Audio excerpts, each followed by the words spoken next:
السلام علیکم ورحمۃ اللہ وبرکاتہ۔ بسم اللہ الرحمن الرحیم۔ حضرت عمر فاروق اعظم رضی اللہ تعالی عنہ کا راتوں کو گشت۔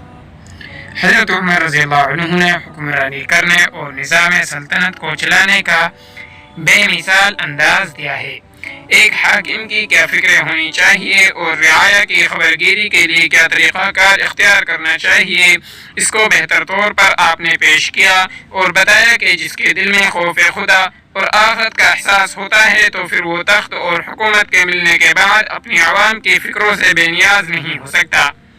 چنانچہ حضرت عمر رضی اللہ عنہ کا معمول تھا کہ آپ راتوں کو گلیوں میں گشت کرتے۔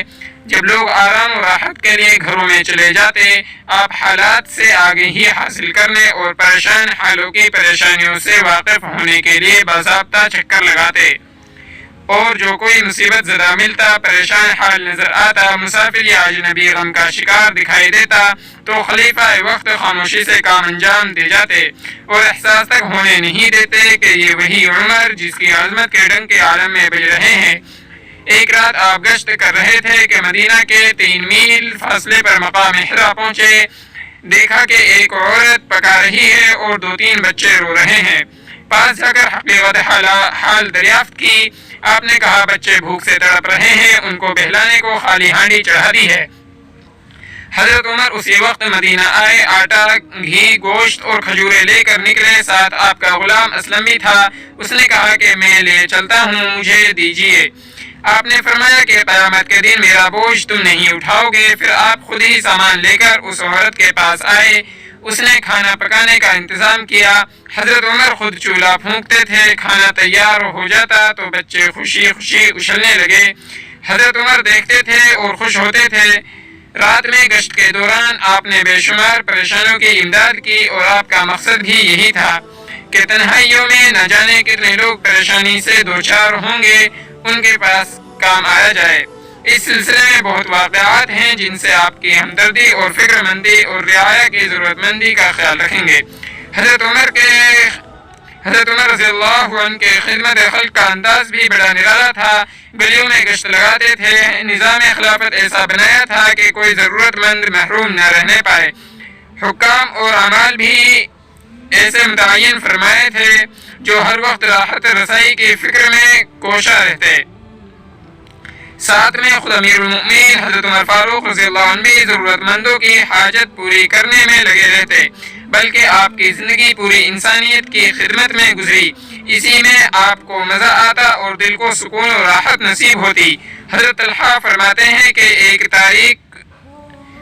تاریک رات میں نے حضرت عمر کو دیکھا کہ ایک گھر میں داخل ہو گئے، اس کے بعد دوسرے گھر میں داخل ہوئے۔ صبح میں نے ان مکان میں داخل ہو کر دیکھا کہ ایک نابینی بوڑھی بیٹھی تھی۔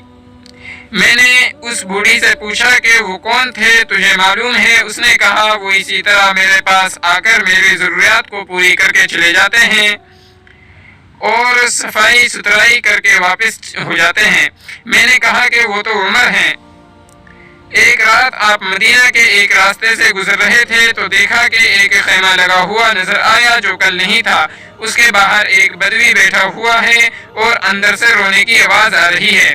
حضرت عمر فوراً اس کے قریب گئے، حال دریافت کیا، رونے کا سبب معلوم کیا۔ اس نے کہا کہ میری بیوی درد زدہ میں مبتلا ہے اور کوئی خاتون نہیں جو اس مشکل وقت میں میری مدد کر سکے۔ حضرت عمر رضی اللہ عنہ گھر تشریف لائے۔ اہلیہ محترمہ حضرت ام کلثوم سے فرمایا کہ اللہ تعالیٰ نے آج تمہیں نیکی کمانے کا ایک موقع دیا ہے، کیا تم اس سے فائدہ اٹھاؤ گی؟ بیوی نے کہا کہ ضرور، آپ بتلائیے کیا کام ہے؟ آپ نے فرمایا کہ ایک اجنبی عورت درد زدہ میں مبتلا ہے، اس کے پاس کوئی عورت نہیں، لہذا تم جلدی سے ضرورت کا سامان لے کر میرے ساتھ چلو۔ حضرت ام کلثوم رضی اللہ عنہا آپ کے ساتھ نکل گئی۔ حضرت عمر نے ہانڈی خود اٹھا لی۔ خیمہ آتے وہ اندر چلی گئی۔ باہر آپ نے آگ جلا کر ہانڈی چڑھا دی۔ کچھ دیر بعد اندر سے آواز آئی کہ امیر المؤمنین اپنے دوست کو بیٹے کی خوشخبری سنا دیجیے۔ جیسے اس دیہاتی نے امیر المؤمنین کا لفظ سنا تو گھبرا گیا۔ آپ نے فرمایا کہ گھبراؤ نہیں، اطمینان رکھو، پھر جو کھانا تیار ہوا تھا اندر دے دیا کہ اس خاتون کو کھلایا جائے۔ اس کے بعد آپ نے اس بدوی سے کہا کہ تم بھی کھا لو، بہت دیر سے بھوکے ہو، اور یہ کہہ کر رخصت ہو گئے کہ صبح آ جاؤ، بچے کا روزینہ مقرر ہو جائے گا۔ سیدنا عمر رضی اللہ عنہ کی مبارک زندگی میں اس طرح کے کئی واقعات ہیں۔ آپ نے خاموشی کے ساتھ لوگوں کی مدد کی، پریشان حالوں کی خدمت کی، اور محتاجوں کی ضروریات کی تکمیل فرمائی۔ اللہ تعالیٰ کہنے اور سننے سے زیادہ عمل کرنے کی توفیق عطا فرمائے۔ امید ہے آپ حضرات خیریت سے ہوں گے۔ اللہ آپ کو خوش رکھے۔ پلیز ہمارے چینل کو سبسکرائب کریں، بیل آئیکن کو پریس کریں اور شیئر کریں۔ السلام علیکم ورحمۃ اللہ وبرکاتہ۔ فی امان اللہ۔